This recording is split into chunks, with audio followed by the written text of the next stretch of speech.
Hello बच्चों, स्वागत है प्यारे से चैनल केमिस्ट्री सखा पे। मैं हूं केमिस्ट्री एक्सपर्ट मनोज शर्मा। आपका चैप्टर स्टार्ट हुआ है थर्मोडायनेमिक्स, जिसका एक लेक्चर आपको दिया जा चुका है और आपको याद होगा उस लेक्चर में हम लोगों ने थर्मोडायनेमिक्स का इंट्रोडक्शन लिया था और कहा था कि थर्मोडायनेमिक्स पढ़ने के लिए कुछ टर्म्स की ज़रूरत होती है और उन्हीं टर्म्स को पढ़ना स्टार्ट किया था।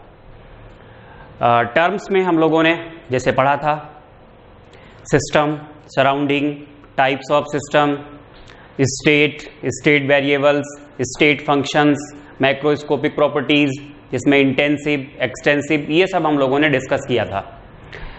तो इस लेक्चर को वही लोग देखें जिनका पीछे वाला लेक्चर देखा हुआ है। अगर आपका पीछे वाला लेक्चर नहीं देखा हुआ है तो थर्मोडायनेमिक्स प्लेलिस्ट में जाइए, पहला लेक्चर आपको मिल जाएगा पुराना वाला, या फिर आप डिस्क्रिप्शन बॉक्स में जाइए, वहां पर भी आपको लिंक मिल जाएगा। तो बेटा आज भी हम लोग टर्म्स को ही डिस्कस करेंगे, क्योंकि थर्मोडायनेमिक्स जो कि एक बहुत इंपॉर्टेंट चैप्टर है, जिसको हमें बहुत अटेंटिव होकर के पढ़ना पड़ेगा।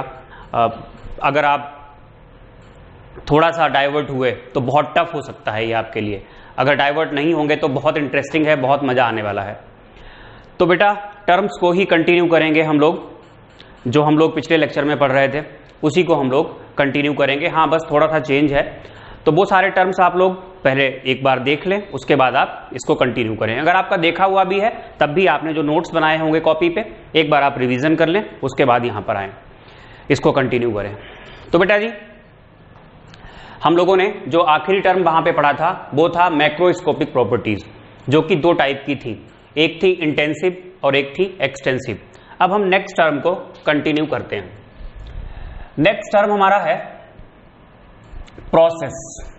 देखो प्रोसेस क्या होती है, ऐसा कुछ भी करें जिससे सिस्टम की स्टेट चेंज हो जाए, उसको हम प्रोसेस कहेंगे, या हम कहेंगे कि हाँ प्रोसेस हो रही है। इट इज सेड कि प्रोसेस हो रही है अगर, मतलब जो भी आप करें, any operation which can change, operation का मतलब सर्जरी से नहीं है, ऑपरेशन मतलब एक्ट, कुछ भी आप ऐसा करें जिससे प्रोसेस, जिससे सिस्टम की स्टेट चेंज हो जाए, और उस करने को ही हम क्या कहेंगे, प्रोसेस कहेंगे। तो लिखिएगा any operation which can change the state of system is called process. अच्छा, स्टेट कब चेंज होगी? अगर आपको पीछे वाले लेक्चर का थोड़ा भी याद है तो आपको पता होगा स्टेट को हम डिफाइन करते थे उसकी मेजरेबल प्रॉपर्टीज से, जिनको हम स्टेट वेरिएबल्स बोलते थे। तो अगर स्टेट वेरिएबल, किसी भी स्टेट वेरिएबल में अगर कोई चेंज आ गया है तो कहा जाएगा प्रोसेस हो गई है। तो प्रोसेस हो जाती है अगर सिस्टम की स्टेट 1 थी पहले, अब स्टेट कुछ और हो गई। तो ऐसा कुछ भी करें जिससे स्टेट चेंज हो जाए, दैट इज कॉल्ड प्रोसेस। तो आपने लिखा any operation which can change या which changes the state of system is called process. बेटा जो प्रोसेस होती हैं वो कई टाइप की होती हैं, तो लिखिएगा फॉलोइंग टाइप्स। फॉलोइंग टाइप्स में फर्स्ट है isothermal.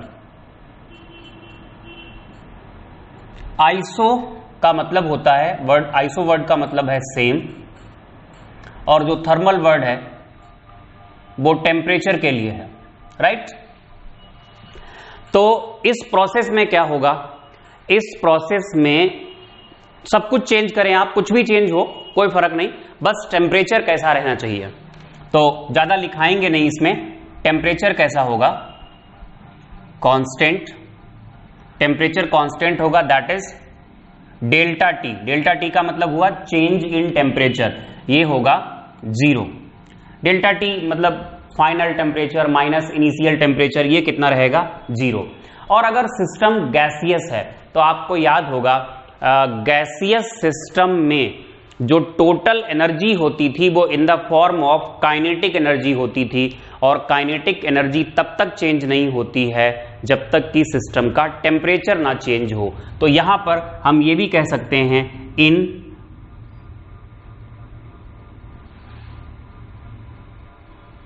Isothermal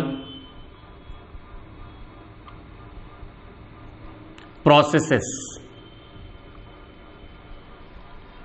for gaseous system, gases को ही हमें पढ़ना है, और अगर सिस्टम कैसा है गैसियस, तो चेंज इन, यहां पर एक टर्म यूज करते हैं इंटरनल एनर्जी, उसी के लिए यूज होता है sum of all type of energies, जिसमें काइनेटिक भी आएगी, पोटेंशियल भी आएगी, सब कुछ आएगा, बट गैसियस सिस्टम है तो काइनेटिक ही होती है। Change in internal energy, change हमने लिया है, इंटरनल एनर्जी को हम लोग यू से दिखाते हैं, तो चेंज इन इंटरनल एनर्जी को हम लोग डेल्टा यू या डी यू से दिखाएंगे। ये कितना रहेगा, ये 0 रहेगा। यहां पे कौन सा लॉ लगेगा, आपको अगर याद हो गैसियस लॉ के बारे में, तो Boyle's law is applicable, Boyle's law लगेगा। और इसके अलावा कुछ और अगर बात की जाए, बॉयल्स लॉ क्या होता है, आपको याद होगा, पीबी इज इक्वल टू क्या होता है, कांस्टेंट होता है, या हम यहां पे कह सकते हैं P1 V1 is equal to P2 V2, ये सब लगेगा अगर अमाउंट भी कांस्टेंट है। तो ये तो पहली प्रोसेस हो गई जिसको हमने कहा आइसोथर्मल प्रोसेस। देखो बेटा, जो सेकेंड प्रोसेस होती है वो है आइसोबारिक। आइसोबारिक में जो प्रेशर होता है वो कांस्टेंट रहता है, ज्यादा कुछ नहीं पढ़ना है यहां पे, दैट इज डेल्टा पी होगा 0। तीसरी प्रोसेस होती है आइसोकोरिक। आइसोकोरिक में ध्यान रखना, जो वॉल्यूम होता है वॉल्यूम कांस्टेंट रहता है, दैट इज डेल्टा वी ले लो, चेंज इन वॉल्यूम, या इसको डीवी भी कहेंगे, ये कितना होगा 0। भाई गैस है किसी कंटेनर में, अगर वॉल्यूम में चेंज नहीं हुआ तो इसका मतलब जो लिड है, इस तरीके से हम कहते हैं, ये अगर आपने किसी गैस को लिया, ये ढक्कन लगा हुआ है, पिस्टन है, ये बिल्कुल टाइटली हेल्ड है, अगर ये टाइटली हेल्ड है, वॉल्यूम में चेंज, तभी तो वॉल्यूम में चेंज 0 होगा, वॉल्यूम में कोई चेंज नहीं हुआ, मतलब ये लिड ऊपर या नीचे की तरफ मूव नहीं किया। लिड ऊपर या नीचे की तरफ मूव नहीं किया तो डिस्प्लेसमेंट नहीं हुआ, और जब डिस्प्लेसमेंट नहीं होता है तो वर्क नहीं होता है। तो यहां पे आप ये भी लिखेंगे, जो ये वाली प्रोसेस होगी जिसको हम लोग आइसोकोरिक कहते हैं, यहां वॉल्यूम कांस्टेंट है, डेल्टा वी या डीवी 0 है, तो यहां पर हम कहेंगे जो वर्क होता है, वर्क ना तो सिस्टम पे किया जाएगा, अगर हम इसको प्रेस करते, कंप्रेस कर देते तो फिर क्या होता, हम सिस्टम पे वर्क करते, अगर एक्सपेंशन होता तो सिस्टम वर्क करता, तो वो दोनों ही काम यहां हो ही नहीं रहे, क्योंकि वॉल्यूम में चेंज नहीं हो रहा है, वॉल्यूम में चेंज नहीं हो रहा है, इसका मतलब डिस्प्लेसमेंट नहीं हो रहा है, तो वर्क कितना आएगा निकल के, यहां पे 0 आएगा। चौथी एक प्रोसेस है यहां पर जिसका नाम है एडियाबेटिक। एडियाबेटिक प्रोसेस में यहां पर होता क्या है, एडियाबेटिक में सिस्टम को ना तो हीट दी जाती है ना ही सिस्टम से हीट ली जाती है, तो जो हीट का एक्सचेंज होता है वो 0 होता है। Neither heat is absorbed by the system nor heat is taken out from the system. तो इसमें लिख लीजिएगा 2 लाइनें, बाकी में तो बस इतना ही लिखना है, एडियाबेटिक में लिखिएगा क्योंकि ये आपके लिए थोड़ी नई है। एडियाबेटिक में लिखेंगे neither heat is absorbed by the system nor heat is taken out from the system, nor heat taken out from the system।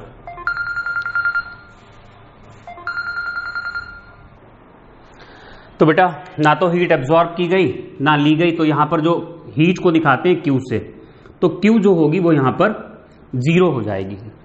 तो ये तो होती है एक एडियाबेटिक प्रोसेस। एक और होती है, लिख लीजिए, साइक्लिक प्रोसेस। हालांकि इसमें स्टेट ही नहीं चेंज होती है, लेकिन बोला तो जाता ही है। साइक्लिक प्रोसेस में कहा जाता है, लिखिएगा, system returns to its initial state after several changes. System returns to its initial state after several changes, then process is cyclic process. Full stop के बाद, in cyclic processes change in any state function is always 0। जितने भी state function है भाई, जब system में कुछ changes होते रहे और फाइनली कहां आ गया, अपनी पुरानी स्टेट पे ही आ गया, तो इनिशियल स्टेट और फाइनल स्टेट अगर सेम है तो ऐसी क्वांटिटीज जो स्टेट पर ही डिपेंड करती थी उनको हम स्टेट फंक्शन कहते थे। स्टेट चेंज ही नहीं हुई, जब स्टेट चेंज नहीं हुई तो स्टेट फंक्शंस में जो चेंज होगा, नेट चेंज होगा, वो कितना हम मानेंगे यहां पर 0 मानेंगे। तो ये टाइप्स ऑफ प्रोसेसेस हो गए। अच्छा, इसके बाद हम लोग केमिस्ट्री में, देखो फिजिक्स में एक्चुअली ये चैप्टर कॉमन है, फिजिक्स में भी है और फिजिक्स में भी थर्मोडायनेमिक्स पढ़ते हैं और केमिस्ट्री में भी पढ़ते हैं। पहले लेक्चर में ही मैंने बताया था, जब हम प्रोसेसेस केमिस्ट्री वाली लेते हैं तो हम इसको केमिकल थर्मोडायनेमिक्स कहते हैं, और जब फिजिक्स वाली प्रोसेसेस लेते हैं तो जो रेस्ट्रिक्टेड ब्रांच होती है वो फिजिक्स वाली थर्मोडायनेमिक्स होती है। तो बेटा है क्या, दोनों में अंतर है, साइन कन्वेंशन का दोनों जगह अंतर है। दोनों जगह जो साइन कन्वेंशन लिया गया है वो अपनी अपनी सुविधा के अकॉर्डिंग लिया गया है। तो हम दोनों को कंपेयर करते हुए आपको पढ़ा देंगे, बता देंगे कहां पर क्या दिक्कत है। तो जैसे हम यहां पर अब जो नेक्स्ट हेडिंग लेने वाले हैं, हेडिंग आएगी reversible and irreversible thermodynamic process. अच्छा, इसी चीज को फिजिक्स में जो नाम देते हैं वो आइडियल एंड नॉन आइडियल देते हैं।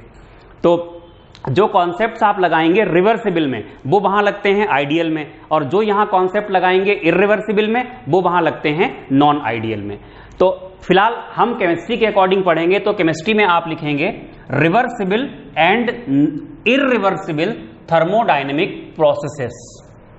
ये बिल्कुल अलग से हेडिंग है, जहां पर आपने हेडिंग प्रोसेस डाली थी। प्रोसेस तो हम लोग पढ़ चुके हैं, प्रोसेस कितने टाइप की होती हैं ये सब हम लोग पढ़ चुके हैं।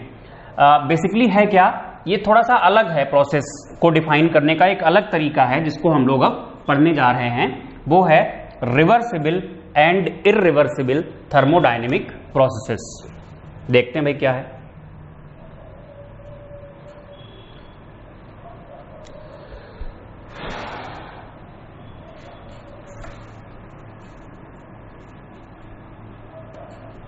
देखो बेटा, हर प्रोसेस में एक ड्राइविंग फोर्स होता है और एक अपोजिंग फोर्स होता है। जैसे मान लीजिए ये आपने किसी कंटेनर में गैस को लिया, ये पिस्टन है, पिस्टन मतलब ढक्कन ही होता है जो मूव कर सकता है। यहां गैस भरी हुई है, ऊपर की तरफ जो प्रेशर लग रहा होगा वो कौन लगाएगा, गैस प्रेशर लगाएगी, पी गैस होगा। और इस पिस्टन पर नीचे की तरफ कौन प्रेशर लगाएगा, ये होगा पी एक्सटर्नल। और हम कह रहे हैं कि हमें एक्सपेंशन कराना है। अगर आपको एक्सपेंशन कराना है हर प्रोसेस के लिए, हर थर्मोडायनेमिक प्रोसेस के लिए, कुछ अपोजिंग फोर्स होते हैं। फोर्स का मतलब नॉट एग्जैक्टली फोर्स, बस एक टर्म यूज कर रहे हैं फोर्स। कुछ अपोजिंग फैक्टर्स होते हैं और कुछ उसको चलाने वाले फैक्टर्स होते हैं, जिसको हम चलाने वाले फैक्टर्स को हम कहते हैं ड्राइविंग फोर्सेस, और जो प्रोसेस के होने को रोकते हैं उसको हम कहते हैं अपोजिंग फोर्सेस। मतलब यहां पर फोर्स का मतलब एग्जैक्टली फोर्स से नहीं है। तो अगर बात की जाए एक्सपेंशन की, तो एक्सपेंशन को कौन चलाना चाहता है, गैस का प्रेशर। तो यहां पर प्रेशर ऑफ गैस हो जाएगा ड्राइविंग फोर्स। एक्सपेंशन के लिए ये होगा ड्राइविंग फोर्स, और जो एक्सटर्नल प्रेशर होगा वो क्या करेगा, एक्सपेंशन को अपोज करेगा। तो एक्सटर्नल प्रेशर को हम कहेंगे अपोजिंग फोर्स। तो एटलीस्ट एक ड्राइविंग फोर्स और एक अपोजिंग फोर्स तो होता ही है। देखो, प्रोसेस को हम रिवर्सिबल कब कहते हैं। पहली बात तो रिवर्सिबल प्रोसेस होती नहीं है हमारी लाइफ में, ये एक आइडियल और बस केवल कंसीडर की हुई प्रोसेस है। क्यों कंसीडर की गई वो भी आपको हम बताएंगे। है क्या, जब ड्राइविंग फोर्स और ये क्या है अपोजिंग फोर्स, जब ड्राइविंग फोर्स और अपोजिंग फोर्स में जो डिफरेंस है वो बहुत छोटा है। कितना छोटा है, टर्म यूज करते हैं infinitesimal small. When there is infinitesimally small difference.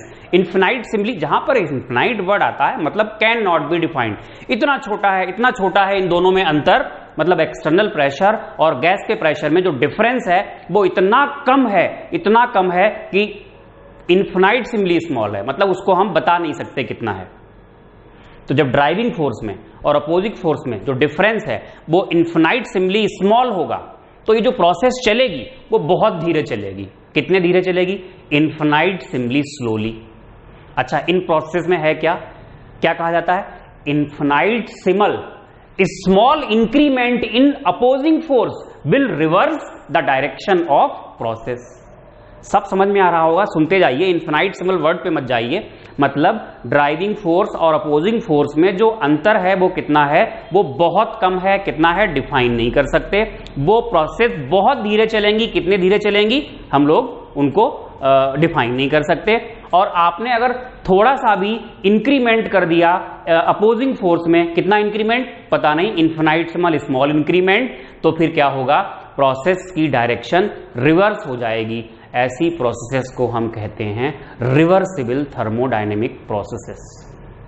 ऐसी प्रोसेसेस को होने में, कंप्लीट होने में जो टाइम लगता है वो इनफिनाइट टाइम लगता है, यानी ऐसी प्रोसेसेस कभी पूरी नहीं होती हैं।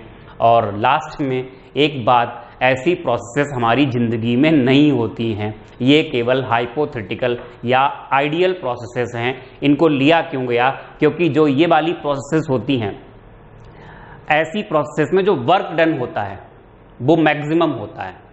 तो हम लोग ये प्रोसेस करा तो नहीं पाते हैं, बट इस तरफ जाने का प्रयास करते हैं कि जैसे होता क्या बेटा, इंजन बनाया जाता है। इंजन बनाने का पर्पस क्या होता है, इंजन में आप फ्यूल देते हो, मतलब आपने फ्यूल की फॉर्म में वहां पर एनर्जी दी।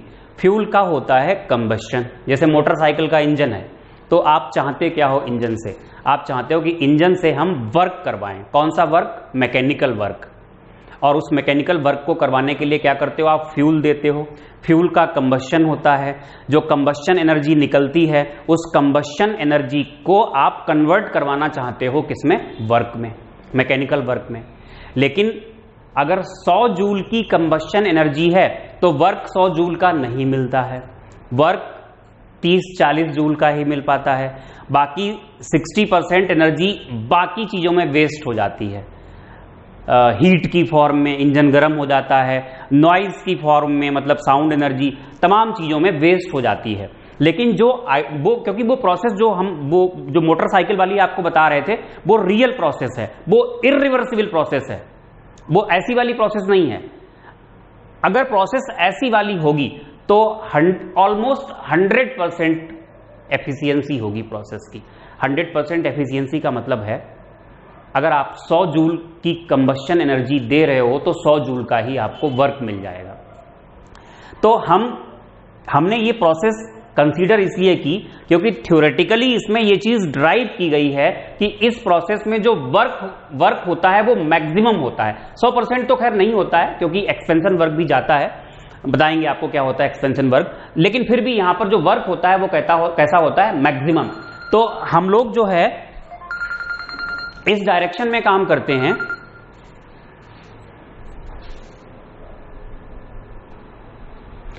तो बेटा जो रिवर्सिबल प्रोसेसेस होती हैं वो आइडियल प्रोसेसेस हैं, इनमें जो वर्क डन होता है वो मैक्सिमम होता है।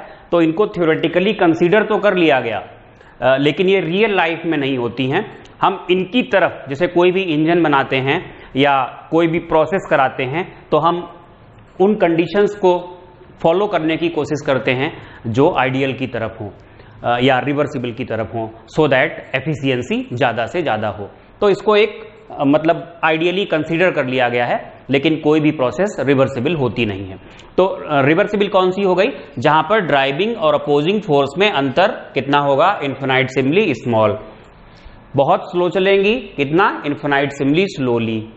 अगर आपने अपोजिंग फोर्स में थोड़ा सा इंक्रीमेंट कर दिया तो डायरेक्शन रिवर्स हो जाएगी, ठीक है।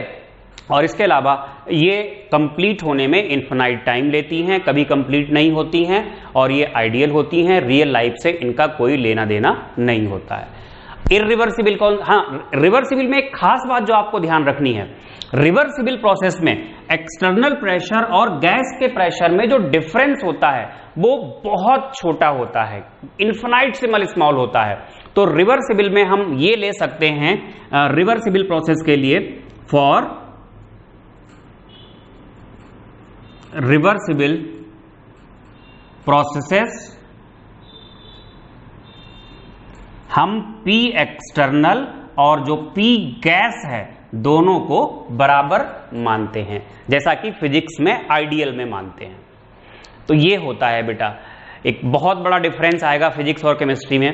जो फिजिक्स में वर्क निकाला जाता है वो गैस के प्रेशर के रेस्पेक्ट में निकाला जाता है, और जो केमिस्ट्री में वर्क निकाला जाता है वो एक्सटर्नल प्रेशर के रेस्पेक्ट में निकाला जाता है।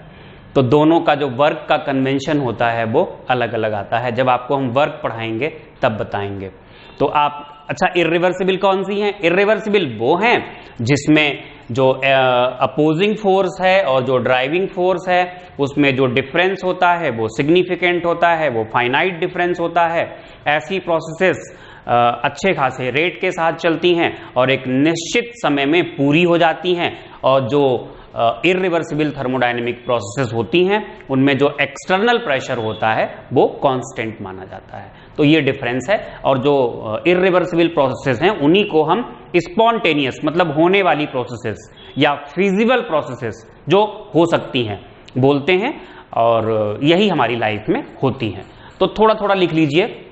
आपने हेडिंग डाली होगी reversible and irreversible thermodynamic processes. लिखिएगा। सबसे पहले हम रिवर्सिबल के बारे में लिखाएंगे। When there is infinitesimal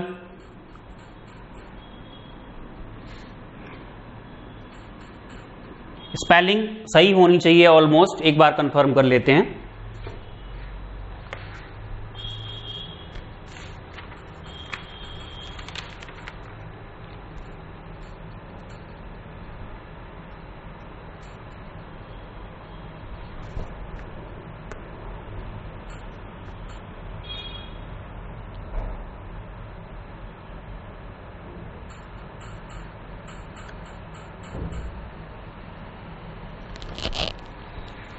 spelling में इन्फिनाइट के ये आएगा S T I, infinite T नहीं सही है, वहां गलत लिखी है। आप यही लिखिए। व्हेन क्या बोला था हमने? There is infinitesimal small difference in driving force and opposing force, in driving force and opposing force, comma लगा के। The process proceeds infinitesimally slowly, infinitesimally slowly, full stop के बाद लिखिएगा। Infinitesimal small increment in opposing force will reverse the direction of process. These are reversible thermodynamic processes. Full stop के बाद लिखेंगे they take infinite time to complete. They take infinite time to complete. फिर लिखेंगे full stop के बाद they are ideal processes not associated with real life. They are ideal processes not associated with real life. और एक बात और लिख लेंगे, for reversible processes P external और P गैस कैसे लिए जाते हैं? बराबर लिए जाते हैं। तब हम बात करेंगे irreversible के लिए। लिखिएगा the thermodynamic processes in which the difference in opposing and driving forces is significant are completed in finite time, एक निश्चित समय में पूरी हो जाती हैं। Are completed in finite time, full stop के बाद या कॉमा लगा के, are called irreversible thermodynamic processes, are called irreversible thermodynamic processes. इनको हम बोलते हैं इर्रिवर्सिबल थर्मोडायनेमिक प्रोसेसेस। इसी में आप लिखिएगा they are spontaneous or real processes. They are spontaneous or real processes. और साथ में आप ये लिख दें for irreversible thermodynamic processes, जो P एक्सटर्नल होता है वो हम मान के चलते हैं कांस्टेंट। तो ये होता है बेटा, ये हम लोगों ने प्रोसेसेस के टाइप्स पढ़े। जो पहला हम लोगों ने प्रोसेसेस का टाइप पढ़ा था वो इस बेसिस पे था कि क्या चीज कांस्टेंट है, आइसोथर्मल, आइसोबारिक, आइसोकोरिक, एडियाबेटिक और साइक्लिक प्रोसेसेस, इनके बारे में डिस्कशन किया था। और फिर हम लोगों ने एक सेकेंड हेडिंग डाली, उस सेकेंड हेडिंग में हम लोगों ने रिवर्सिबल और इरिवर्सिबल थर्मोडायनेमिक प्रोसेसेस के बारे में बात की। बेटा ध्यान से सुनिएगा, अगर आपको ये आइडिया नहीं है कि रिवर्सिबल और इरिवर्सिबल थर्मोडायनेमिक प्रोसेसेस क्या होती हैं और कहां पर P एक्सटर्नल P गैस के बराबर लेंगे और कहां पर P एक्सटर्नल कांस्टेंट लेंगे, अगर आपको ये नहीं पता है तो आप चैप्टर के सारे न्यूमेरिकल्स में कंफ्यूज रहोगे हमेशा। और जनरली टीचर यही नहीं पढ़ाते हैं आपको, डायरेक्टली आपको वर्क के फार्मूलाज बताते हैं और आप ये कभी जान ही नहीं पाते हो कि वर्क का कौन सा फार्मूला हमें लगाना है, कौन सा नहीं लगाना है। और वर्क का फार्मूला कौन सा लगेगा किस क्वेश्चन में, ये आप तभी पता लगा सकते हो जब आपको ये आइडिया है कि प्रोसेस रिवर्सिबल थर्मोडायनेमिक है या फिर प्रोसेस इरिवर्सिबल थर्मोडायनेमिक है। अब रिवर्सिबल में भी जो वर्क के होंगे वो दो फार्मूलाज आएंगे। रिवर्सिबल में एक होता है आइसोथर्मल के लिए, एक होता है एडियाबेटिक के लिए। ऐसे ही इरिवर्सिबल में भी क्या होगा, हम आइसोथर्मल के लिए बात करेंगे और एडियाबेटिक के लिए बात करेंगे। तो इस तरीके से वर्क के अलग अलग फार्मूलाज बनेंगे। आगे चल के हम लोग, अभी जो नेक्स्ट लेक्चर हमारा तीसरा होगा उसमें हम लोग थर्मोडायनेमिक क्वांटिटीज के बारे में ही पढ़ेंगे। तीन चीजें वहां पर हम लोग डिस्कस करेंगे, एक इंटरनल एनर्जी, यहां पर कई बार जिक्र आया था उसका, दूसरा वर्क, प्रेशर वॉल्यूम वर्क क्या होता है बताएंगे आपको, जिसको एक्सपेंशन वर्क भी कहते हैं, और तीसरा हीट के बारे में 2-4 लाइनें। तो जो नेक्स्ट लेक्चर होगा वो करीब 40 मिनट्स का होगा। आज वाला तो छोटा ही है लेक्चर, क्योंकि आज वाले लेक्चर में और कुछ ज्यादा हम पढ़ ही नहीं सकते थे, या फिर हम तीसरे लेक्चर का कुछ पार्ट यहां पर जोड़ दें तो फिर वो कनेक्टिविटी नहीं बन पाती है, वो समझ में नहीं आ पाता है। तो पहले लेक्चर में आप लोगों ने क्या पढ़ा था, थर्मोडायनेमिक्स का इंट्रोडक्शन लिया था। इंट्रोडक्शन के अलावा आप लोगों ने टर्म्स पढ़े थे, ज्यादातर टर्म्स हम लोग वहीं खत्म कर चुके थे। आज के लेक्चर में टर्म्स भी कह सकते हो लेकिन नहीं भी कह सकते हो। आज के लेक्चर में हम लोगों ने टाइप्स ऑफ प्रोसेसेस को पढ़ा है, ठीक है, और खासकर इस पर फोकस करिएगा कि रिवर्सिबल प्रोसेस क्या होती हैं, इरिवर्सिबल क्या होती हैं। अगर इसकी स्पेलिंग गलत है तो आप इसको सही कर लीजिएगा बुक से देख करके। तो बेटा होपफुली अभी तो आपको ये वीडियो लेक्चर इंटरेस्टिंग नहीं लग रहा होगा, क्योंकि इसका इंप्लीमेंटेशन नहीं हो पा रहा है। जब हम इन्हीं चीजों को अप्लाई करेंगे क्वेश्चंस में, इनका इंप्लीमेंटेशन होगा क्वेश्चंस में, फिर आप कहोगे हाँ हमने क्या गजब चीज पढ़ी थी, तब आपको मजा आएगा कि हाँ रिवर्सिबल और इरिवर्सिबल पढ़ने का क्या फायदा हमारे लिए था। और ये इंप्लीमेंटेशन होगा जब आप वर्क के फार्मूलाज पढ़ोगे और जब आप फर्स्ट लॉ ऑफ थर्मोडायनेमिक्स के क्वेश्चंस निकालोगे। तो इसलिए शुरुआत थोड़ा टाइम लेकर ही कर रहे हैं, बाद में थोड़ा सा स्पीड हम बढ़ा देंगे इस चैप्टर की, क्योंकि बाद वाला पार्ट आपके समझ में आ जाएगा अगर ये पार्ट आपने अच्छे से कर लिया तो। कुछ चैप्टर्स की शुरुआत बहुत आसान होती है, जो लास्ट में होता है वो टफ हो जाता है। जैसे कई एग्जाम्पल्स हैं, 12th के चैप्टर्स हैं बहुत सारे, या हम इससे पीछे वाला चैप्टर ही ले लें, स्टेट्स ऑफ मैटर है, वहां पे जितना भी आइडियल गैस इक्वेशन वाला पार्ट आपने पढ़ा था, गैस लॉज पढ़े थे, वो सब आसान थे, लेकिन जो वैंडरवाल गैस इक्वेशन थी उसको समझना थोड़ा मुश्किल था। ये वाला चैप्टर है, इसकी शुरुआत टफ है। अगर ये टर्म्स आपको समझ में नहीं आए तो आप नहीं कर पाओगे आगे का चैप्टर। तो इसकी शुरुआत आप टफ मान के चलिए, थ्योरी है, और थ्योरी के अलावा ये बोरिंग इसलिए लग रहा होगा क्योंकि तो कोई इंप्लीमेंटेशन या एप्लीकेशन हो ही नहीं पा रहा है। यहाँ पे एप्लीकेशन होगा बस नेक्स्ट लेक्चर में ही होगा, जब हम लोग वर्क के फार्मूलाज को ड्राइव करेंगे और फिर नेक्स्ट लेक्चर में हम लोग फर्स्ट लॉ ऑफ थर्मोडायनेमिक्स के न्यूमेरिकल्स करेंगे। तो अभी फिलहाल बेटा जी वीडियो को शेयर कीजिएगा, चैनल को सब्सक्राइब कीजिएगा, और अगर अच्छा लगा है तो लाइक कीजिएगा। Thank you for watching.